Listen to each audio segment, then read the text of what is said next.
Next up, we have Roar of the Jungle Dragon. Theme of Jungle Dragon, Yaron from the Terraria Calamity Mod. This video is over 8 minutes long, but this song loops, and it will be going, like, we're only going for the first 4 minutes, so that's a clarification that we have. Anyway, let's do this. Once again, everybody, this is a Basterd's LFA, a layman-friendly analysis. I'm a professionally trained musician, a composer, and my objective here is to explain things in a way so that you don't have to be one to understand what is happening here musically. If you like the sound of that, make sure you subscribe to the channel, follow the channel, whatever term you want to use. Like the video, share the video, leave a comment, turn on notifications, all that good stuff. Consider becoming one of them paid memberships, the subscription, paid membership, whatever you want to call it. Support the channel that way. And 2 disclaimers. Number 1, I'll be pausing this a lot. A lot. This is the first time I'm hearing this track, and I will be pointing things out as I'm hearing them. Number 2, this is recorded live on stream on a single take. So what happens, happens. So let's see, let's go. Let's do this. Terraria Calamity. I think this is the second or third track we do from Terraria Calamity. It's really good. Let's see what happens. Roar of the Jungle Dragon. Let's go.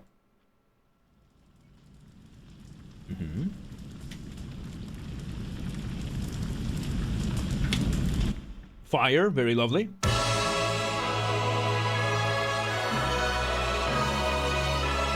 Okay, so this is going to be symphonic metal. How can I tell? Because the bass drum used is very much the kick drum of a drum kit. How do I know? Because in an orchestra, the bass drum sounds a lot more distant. So, yeah, this is from the offline queue. So we have this... Oh, I think I forgot to tick the thing. I'll check that later. So, we have this setup of trumpets giving us a very lovely motif, with the rest of the orchestra kind of being a very lovely accompaniment to it. And we had that downbeat with the drum set. Really, really, really cool stuff. So let's see what Rico. Thank you. Welcome today. Let's see. And you can hear the timpani. You can also hear the timpani. And you can hear how the timpani would be on the percussion section of the orchestra, which sounds a little bit further away. And we start with a very risky move when it comes to compositions. We're using brass. We're using trumpets. When it comes to trumpets, you will run into a very big problem. Trumpets, trombones, tubas, brass instruments like that, they are very loud. Very, very loud. You can hear how the entire orchestra is playing fairly loud, and then you have 2 trumpets just playing at what could be just regular tone, like it's not that loud, and they still sound louder than most of the orchestra. That's the risk of trumpets, and trombones, and tubas. Let's see where this goes. Lovely intro. The enemy ascended beyond your control. Okay, so we go into full power metal mode. Power metal, what differentiates it usually, like this is traditional power metal, is when the drums literally go tukupaku tukupaku tukupaku tukupaku tukupaku tukupaku. It's a lovely thing. It's a lot of fun. We have this very sounds like something of the Ruby soundtrack, kind of, yeah. Ruby has a lot of power metal in it as well. So yes, power metal is a lot of fun. And it's very common nowadays for power metal bands to include orchestral elements. I think ever since Halloween did some of that, ever since Rhapsody of Fire, like leaned into that, everybody was like, "Oh, you can do that. Oh, let's do that." And yeah, power metal is a lot of fun. Funnily enough, this is the first song I've heard in a very long time where the melody, the motif, once again, the trumpets had the motif, the smallest version of our musical idea, the seed from which everything else comes from. The vocalist, the verse here is that same motif, just with lyrics now. And by the way, this is no longer a piece of music, this is a song. So what is the difference between a piece and a song, or a track and a song? Songs have lyrics, and the focus of them are the lyrics. Because you will have something like the Ode to Joy by Beethoven, which has a chorus, and it has lyrics, but that's not the focal point. So it's still a piece of music. it's still considered a symphonic piece of music. But this one is a song because now we are singing very nice timbre for the guy here. Which, by the way, the range for this one is what we call a tenor. When it comes to vocal ranges, you divide the overall things between the two sexes. There's male, female, of course. For females, you will have alto, which is the lower range. Then you have mezzo, soprano, and then you have soprano. This goes from low to high. Mezzo, soprano, you can have several. Milmiles, welcome today. How you doing? You can have several types of mezzo soprano. There's two. There's one that the range is in between the two, and then there are like absolute mezzo sopranos. I don't know the term for this. That they have both ranges of the alto and the soprano. For men, it's going to be bass being the lowest one, baritone being the middle one, and tenor being the higher one. There are extreme cases, such as something like a basso profondo, which is a deep bass.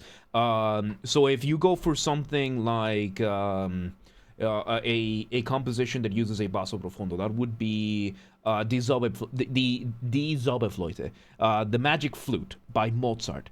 That one, the character of Sarastro, is a deep bass, a basso profondo. And then the other one, the Queen of the Night, she is...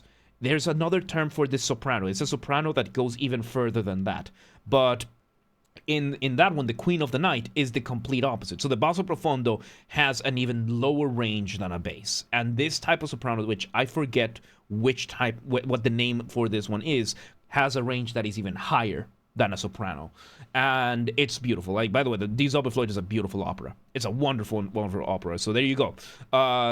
So yeah, what we have right now in our vocalist is a tenor, which is the higher end of men's singing, which is still not as high as an alto for women.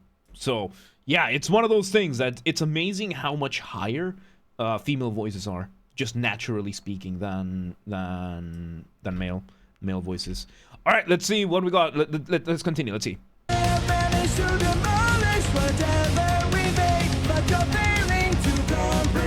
What are we going for? Till 11.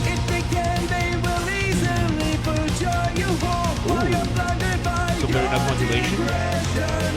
I like that at the end of every line of the verse, we're doing a harmony, like a harmonization with the vocals. By the way, harmonization is when you take a melody, you add an extra melody to it, and now it sounds like you have it sounds like you're moving chords around in that way. It just makes the melody sound prettier because you're adding layers of melodies. Usually doing parallel motion. So in counterpoint is the study of melodies, how they interact with each other, how they are, that kind of stuff. You will have many types of motion. The overall three are parallel, contrary, and similar. So parallel motion is when both lines are doing the same thing. So you have line 1 doing this, and then you have line 2 going the exact same way. Contrary motion is when they are going the opposite way. Line 1 is going up, so line 1 is going down. If line 1 starts going down, then line 1 starts going up. That is contrary motion. And then you have similar motion when the overall points are they are roughly going the same way, but they are not doing the same thing. But they are still going the same way. That is similar motion. So those are mostly the three main ones that you will have. And even with similar motion, you can still have like one of them just staying still and the other one doing all sorts of stuff. And that still kind of counts. So yeah, we are having harmonization, which is usually parallel motion. So, I guess, and how long will be on our stream? We're doing this one more for the LFAs, and then we're switching to gaming.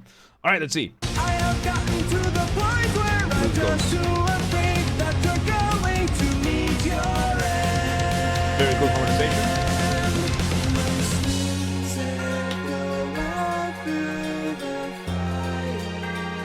So we have now a post-verse. This could be a pre-chorus. We took away the guitars. We took away the motion of the drums. And we now have like two ends of the range. We have this guy on the high end on one, and it's panned too. So panning, we haven't talked about panning in a while. Hey, Mike, thank you for the subs on Kick. So panning, enjoy your wrong one. Thank you for the sub, man. I appreciate it. So panning, when it comes to this, it's the concept of prioritizing one ear over the other. Nowadays we use stereo speakers, right? So which is left and right, because we overwhelming majority of human beings have right ear, left ear. So you have left speaker, right speaker, then you are over here in the middle, all happy, deformed and bald, therefore evil as one would. So if the volume of a track is 100% on both ears, the sound will sound like it's coming from the front. If you lower the volume in one ear, the more you lower it, the further to the other side it's going to sound. And that is what we call panning. So in this case, we have the high voice pan to the right ear and the low voice pan to the left ear for this pre-chorus. It's really cool. It's a really nice dynamic here. Let's see where it goes. And your rival didn't stand in my way. Oh, and they now it's in the center. This is a hardship most dire, and one day you will heed what I say. Beautiful pre-chorus. Very simple with the whole drums doing a very lovely syncopation. Syncopation, of course, is when you're going against the rhythm.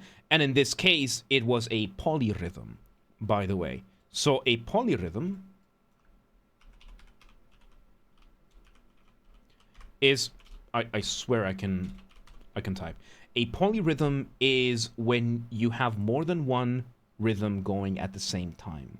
It's usually a contrast, and what we were doing here is, when it comes to a polyrhythm, you will have one against the other. So you would have like a 3 versus 2 polyrhythm, in which case it is this thing. It caps at 50 if you're on Twitch or Kick. If you're on YouTube, it doesn't. I don't know why. Anyway, so in the case of a 3 versus 2, it means both of these are happening on the same time span, but one is going to be doing 2, and the other one's going to be doing 3. 1, 2, 3. 1, 2, 1, 2. And if we play them together... So the one that is happening here right now is a 4 versus 3 in the drums. And the way it's happening is the kick drum is on 3, and the other drums were in 4, which gives us that's it, a bang, bang, bang. That's what happens here. And when you have polyrhythms like that, it gives you a very lovely sense of motion. So we had that, we built up with the toms, and now we're gonna just go into the chorus. Let's see. This is my message to my master. Oh, I love this. This is a fight you cannot They said the thing, yep. Oh.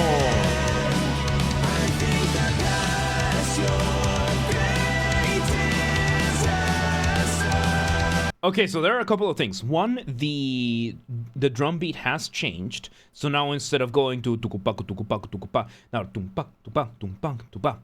We're changing the rhythm there. We are making the distance between the voices a little bit more pronounced. And most importantly, we're having a very beautiful use of rhythm. Like, this is a very beautiful use of rhythm. The differences between the difference in going from triplets to non-triplets, just the way they speed up. We're still using the same motif. I really like this. The motif is still the same one. We're just doing very small variations and all that kind of stuff, because it's insane. This is insane, man. Yes, chorus, go ahead. You still need the points, but we should be fine. So yeah, I'm really liking this. Let's see where this goes, though. Let's see where this chorus goes. Victory Another thing that I forgot to mention. So once again, this is a song, and when it comes to songs, you can have a verse, you can have a chorus. There are many other things, but the difference between these two, verse, which we had at the start, focuses on going through text. The text goes through a lot faster. The chorus, which is what we have right now, is a little bit more focused on the melody. It's more focused on the melodies instead of being focused on the lyrics. So we're still getting lyrics here and there, but we're focused more on the melodies. And yes, it's slower on YouTube. Yeah, it is. It is, of course, it is. Let's see what it goes.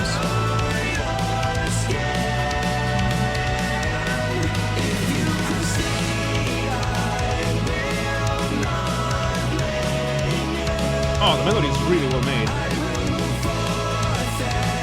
Also, there are still some orchestral elements. There are some orchestral elements still in the back. We have some of these strings still high up there, giving us a little bit of background texture. But it's been mostly the metal band that has been carrying this.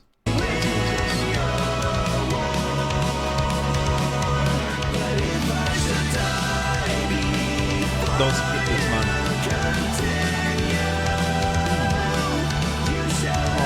Ava Dark, welcome today. How you doing? This is awesome, dude. So yes, we are having this. I love how they are managing to balance the speeding up and slowing down. This is Oh,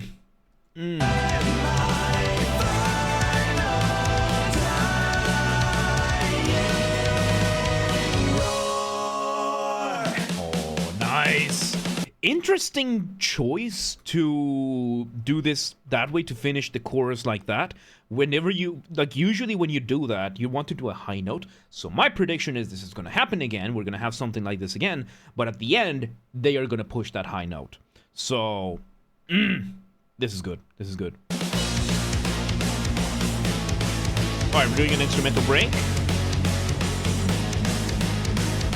Instrumental break with just syncopation, so we're going against the beat, right? So we are having the drums doing a beat and the guitar is going against that. They're not playing together, they're playing against each other. That's syncopation usually. Very cool stuff. Let's see where it goes.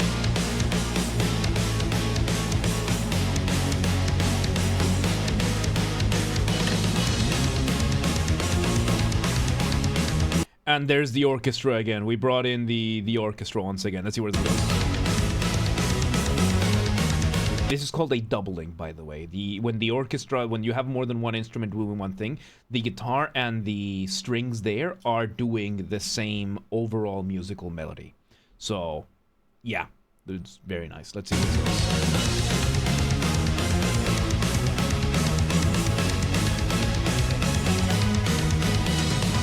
And we had strings higher up.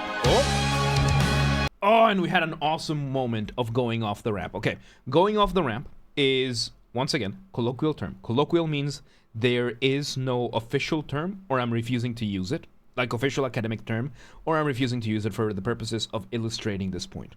So right now, we had this very awesome transition, this short moment of being kind of up in the air. And the way I describe it is, yeah, you're suspended up in the air, waiting to see where you land. You go off the ramp. The way you do it, remove the drums. Maybe the bass too. That's exactly what we did. And now we're going, I think we're a guitar solo. Let's see where this goes. Guitar solo, yep.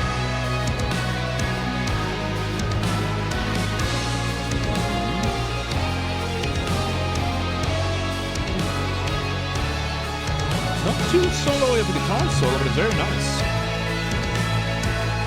Some timpani there to accentuate a little bit. Modulation. Modulation, once again, is when you go from one key signature, which is what chords you're doing, to another one. It's really nice, yeah.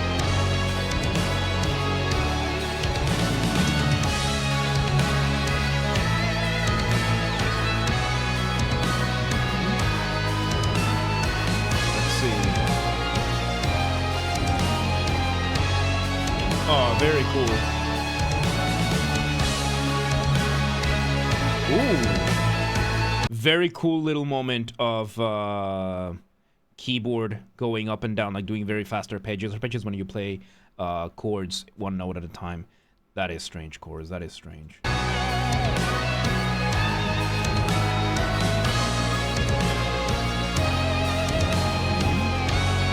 Very nice instrumental break here. It's supposed to be 50 every 5 minutes. I don't know what's going on there. And we land back on the intro.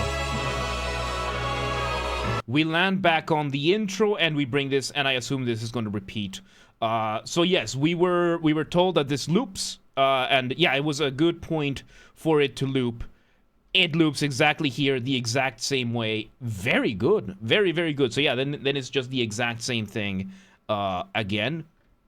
So we're gonna leave it there, right? That was so sad that it fades out. It probably it's weird that it fades out, despite the fact, like, if it fades out later, it's sad because it looped.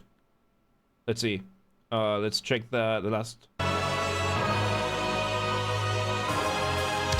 Let's just check that last bit. They faded it out. Most Calamity songs fade out. That's sad. That's sad, especially because, and this is especially a shame, to end it with a fade out here instead of ending it with the intro.